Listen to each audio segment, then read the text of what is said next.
자, 지난 그 영상에서 그 단일 골절면에 의한 그 리얼레이 트레이싱, 그 다음에 두께를 가진 렌즈에서 평행하게 입사하는 광선에 대한 리얼레이 트레이싱 얘기했었는데, 그 엑셀을 이용해서 실제 값을 계산하는 과정을 그, 보자고 했었는데, 앞에서 단일 골절면은 뭐 중복이 되는 거니까 두께를 가진 렌즈에 평행하기가 아니네. 평행하게 입사하는 광선에 대한 광선 추적, 이렇게 생각해서 보도록 하겠습니다. 잘 아는 것처럼 아까 얘기했던 것처럼 공식 4개를 이용해서 첫 번째 U1, T1 프라임을 구하고 그 다음에 T2 프라임이 파이2, 파이2 프라임 U2, T2까지 구하는 과정이라고 얘기를 했어요. 그래서 이 과정을 엑셀로 만들면 미리 세팅을 해놨거든요. 처음에 R1, R2, T1. T1은 뭐였냐면은 여기 렌즈의 두께를 말하는 겁니다. 그게 이제 그 다음에 N0, N1, N2 요게 이제 시스템에 대한 조건이 될 수 있겠죠. 그래서 R는 얼마냐 하면은 어디 갔어? R이 20. 그 다음에 R2는 얼마냐면은 마이너스 20. 자, R이 20이라고 하는 거는 왼쪽에서 봤을 때 볼록하다는 거고 R2가 마이너스 20이라는 거는 왼쪽에서 봤을 때 오목하다는 소리예요. 그러니까 우리가 알고 있는 볼록 렌즈인 셈이죠. 그 다음에 두께는 4mm, 뭐 이거 밀인지 센티미터인지 미터인지 미터는 아니겠네요. 두께가 4m 되는 렌즈는 있지 않을 테니까. 자, 어쨌든 뭐 단위는 우선 신경 쓰지 말고요. 그 다음에 N0 값은 렌즈가 있고 왼쪽이 N0, 렌즈 속이 N1, 오른쪽이 N2니까 우리는 공기를 생각하고 공기는 진공하고 거의 똑같다고 해서 1. 그 다음에 N1은 유리니까 그냥 대충 1.5. 그 다음에 N2는 1로 계산을 하겠습니다. 자, 그럴 때 Y안의 값이 얼마일 때 각각을 쭉 구할 건데 우리는 요거를 그냥 1이라고 놓고 계산을 한번 해보도록 할게요. 자, 그럼 첫 번째 파이원을 구하는 식이 어떻게 됐냐면은 여기 있었죠. 요 식을 그대로 쓰면은 파이1은 사인 파이1은 y1 나누기 r한. 근데 파이1을 구할 때는 사인 인버스를 해야겠죠. 자, 파이1 프라임 두 번째 식 요겁니다. 그 4점 이걸로 쓸까요? 두 번째 식 요겁니다. 그래서 사인 파이1 프라임은 n0 나누기 n1 곱하기 사인 파이1. 그 다음에 u1은 파이1 프라임 빼기 파이1. 그 다음에 t1은 r1 빼기 r1 곱하기 사인 파이1 나누기 사인 u1. 그리고 t2 프라임은 t1 빼기 t1 프라임. 그리고 이제 사인 파이2는 r2 더하기 t2 나누기 r2 사인 u1. 그 다음에 파이2 프라임은 그러니까 사인 파이2 프라임은 n2분의 n1 곱하기 사인 파이2, 그 다음에 u2, r2 똑같은 과정으로 그대로 진행할 테니까 우리는 엑셀표만 보고 얘기를 할게요. 자, 여러분들이 엑셀을 잘 활용할 수 있어야 되는데 엑셀을 잘 활용할 수 있어야 된다는 것은 여러 가지가 있어요. 엑셀은 보통 이렇게 문서 정리 이럴 때 주로 이제 많이 사용을 하거든요. 근데 그 과학, 특히 물리에서도 이제 많이 사용을 합니다. 특히 이렇게 계산하는 그런 과정에서도 많이 사용을 하고요. 또 나중에 시간이 되면은 얘기해 보겠지만 그 시뮬레이션 같은 아마 여러분들 일반 물리 때가 그 뭐냐면은 다니엘 슬릿에 의한 뭐 회절 또는 영의 실험, 그다음에 이종 슬릿에 의한 회절. 그때 이제 그 슬라이드 박스 움직여 가지고 엑셀로 만들고 뭐 그랬던 거 여러분들이 기억이 나요. 근데 우선 단순 계산할 때는 3조만 여러분들이 생각을 하면 될 것 같아요. 지금 여기서 계산할 건 뭐냐면요. y안이 계속 바뀔 거예요. y안이 계속 바뀜에 따라서 결국에는 이 t2 값, 즉 떨어지는 광축과 만나는 값이 어떻게 바뀌는지 보려고 하거든요. t2가 또 뭔지 또 기억 안 나죠.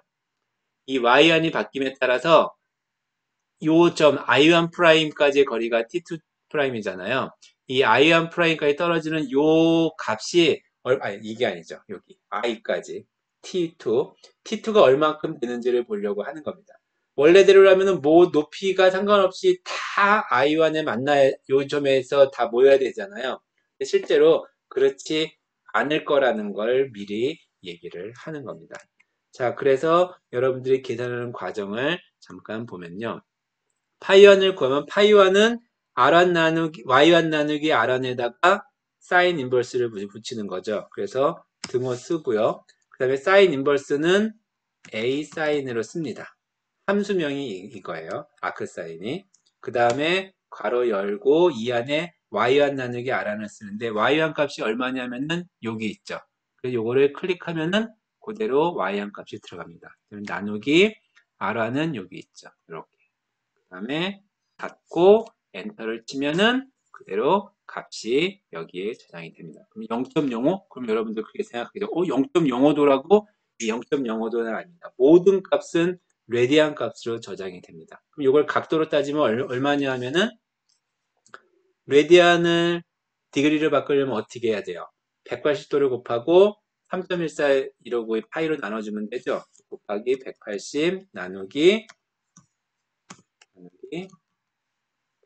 파이 값은 그 대문자 pi를 쓰면 원주율 값을 그대로 씁니다. 그래서 오잉? 왜 이래? 가로로 써야 되나? 2.866도라는 값이 나오게 됐네요. 어떻게 이 값을 만약에 2로 바꾸면 이 값도 바뀌게 되는 것을 여러분들이 볼 수가 있습니다. 자, 계속 구할게요. 파이암 프라임은 여기 보이는 것처럼 요 값도 있죠. 그러니까 요 오른쪽에 있는 요 값을 계산한 다음에 그 다음에 사인 인버스를 붙여주면 되는 거죠. 자, 그래서 등호 쓰고 A 사인 넣어놓고 요 안에 요걸 N0 나누기 N1 N0 나누기 N1 곱하기 사인 파이1 파이1은 어디 있어요? 여기 있죠? 그러면 이게 바로 파이1 프라임 값입니다. U1 값은 파이1 프라임 빼기 파이1이었죠. 그래서 등호 붙이고 파이1 프라임 빼기 파이1 엔터 치면은 값이 나오고요. 그 다음에 T1 프라임 같은 경우는 등호 붙이고요. R1 빼기 R1 곱하기 사인 파이1 프라임 나누기 사인 U1 그래서 엔터를 치면 이런 값이 만들어집니다. 그 다음에 T2 프라임은 등호 붙이고요. T1이 어디 있어요? T1 빼기 T1 프라임 여기 있네요. 이렇게 해서 값을 구한 거고요. 네, 파이2 같은 경우는 어디 갔어? 파이2는 여기 사인 파이2니까 그 등호 붙이고 A 사인 그리고 요 오른쪽 값이니까 R2 더하기 T2 프라임 가로 열고 R2 더하기 T2 프라임 나누기 R2 그 다음에 곱하기 사인 U1 여기 있네요. U1 이렇게 해주면 이제 파이2를 구했고요. 다음에 파이2 프라임은 또 등호 A 사인 N1 나누기 N2 N1 나누기 N2 곱하기 사인 파이2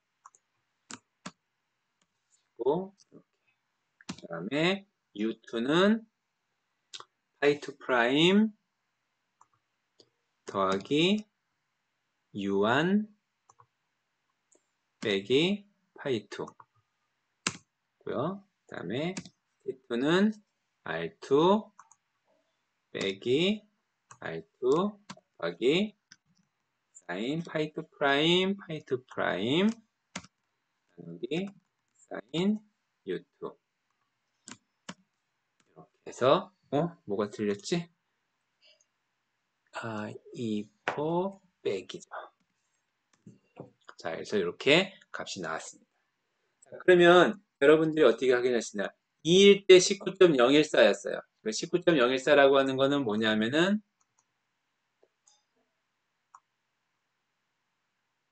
여기 있는 요 A2에서부터 I까지의 거리가 19.014라는 거죠. 자, 요게 1로 가봅시다. 1로 가면은 19.014가 엔터를 치면 19.237이 됐어요. 이게 만약에 0.1이 되면은 19.310이 되고요.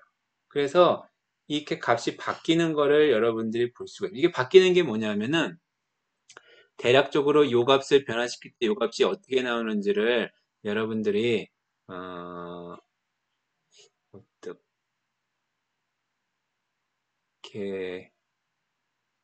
여기 그러니까 표를 이렇게 만들지 않았어야 되는데 일단 보도록 할게요. 여기다가 그 표를 만들어 보죠. 대략적으로 여기다 만들까요? 이렇게 만들까? 이거 좀 줄여놓고 늘려서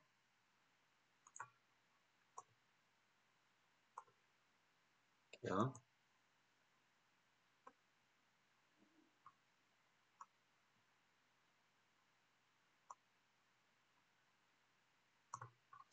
여기가 0.1 0.1가 좀 이상한데 0.5 1 1.5 2 2.5 3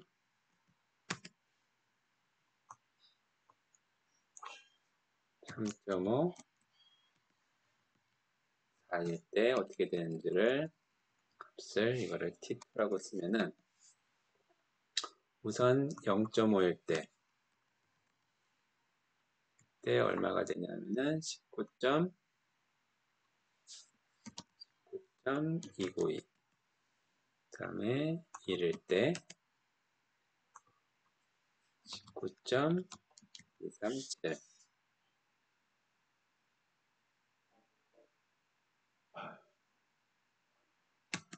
1.5일 때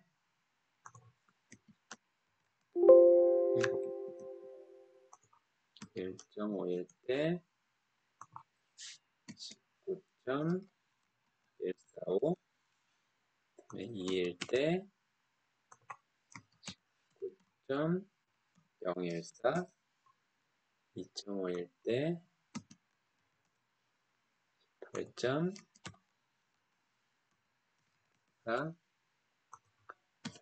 때 이걸 왜 하고 있지? 8.633 3.5일 때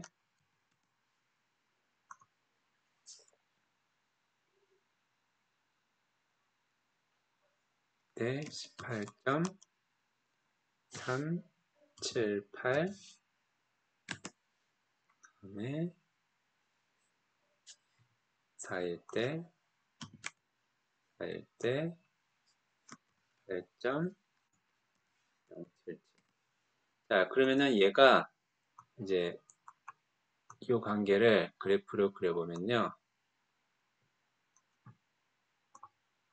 여기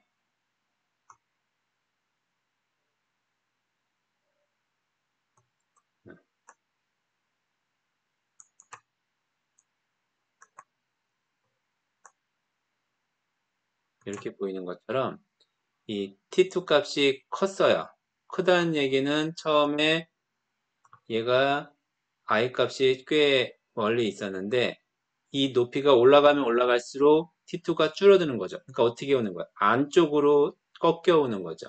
그래서 근데 꺾이는 정도가 어떻게 되면 t가 커지면 경사가 점점점 급해지잖아요. 그래서 여기는 경사가 완만해요. 즉 여기가 0.001이 돼도 19.310이니까 큰 차이가 안 나요. 그러니까 여기서부터 쭉 오다가 급격하게 떨어져서 갑자기 확 떨어지게 돼요. 그 얘기는 뭐냐면 높이가 높아지면 높아질수록 더 커진다는 거죠. 그 얘기는 우리가 예전에 스넬 법칙 이야기를 할 때도 잠깐 얘기가 나왔었는데 값이 굉장히 커지게 되면은 사인의 값과 세타의 값이 간격이 커지니까 문제가 생긴다고 했잖아요. 바로 요거를 우리는 뭐라 부르냐? 구면수차라고 얘기를 합니다. 그래서 여기 보면은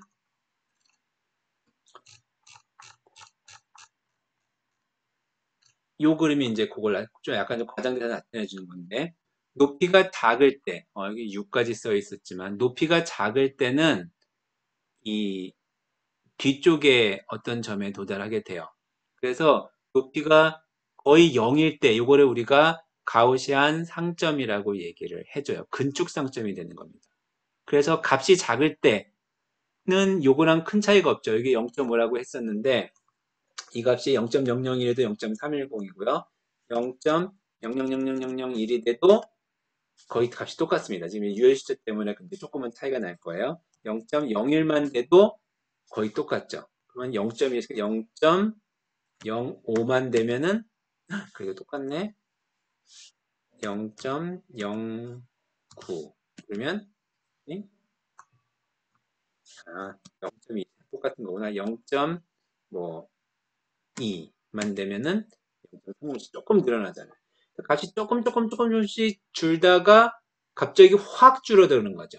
그러니까 요렇게 요 가까운 쪽 한 0.5 정도까지는 거의 그 우리가 이상적으로 생각하는 것과 똑같다고 볼 수 있다는 거는 여기 있는 요 맨 오른쪽 점 있죠. 여기에 다 대부분 모인다는 거예요. 근데 이제 y값이 커지면은 y한 값이 2만 돼도 앞으로 조금 오게 되죠. 근데 값이 커지게 되면 전쪽으로니까 실제로 한 점에 모이지 않는 거예요.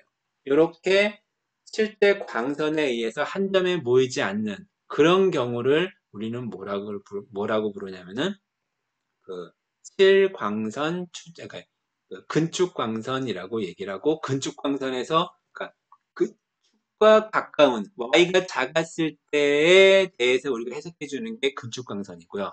y한 값이 커지면은 실제 한 점에서 모이지 않는다. 초점거리라고 하는 게 의미가 없어지는 거예요. 그럴 때는 한 점에서 모이지 않기 때문에 이렇게 실광선 추적을 통해서 상이 어떻게 번지는지를 우리가 확인을 해야 되는 겁니다. 자, 잠깐만 지금 시간이 여기 화면 녹화할 때는 20분밖에 안 돼서 요거 잠깐 끊고 내가 이 보이는 화면을 지금 이렇게 그래프를 좀 지저분하게 그렸는데 좀 간단하게 하는 방법을 여러분들한테 간단하기보다는 조금 더 멋지게 하는 방법을 하나를 소개를 시켜주도록 하겠습니다.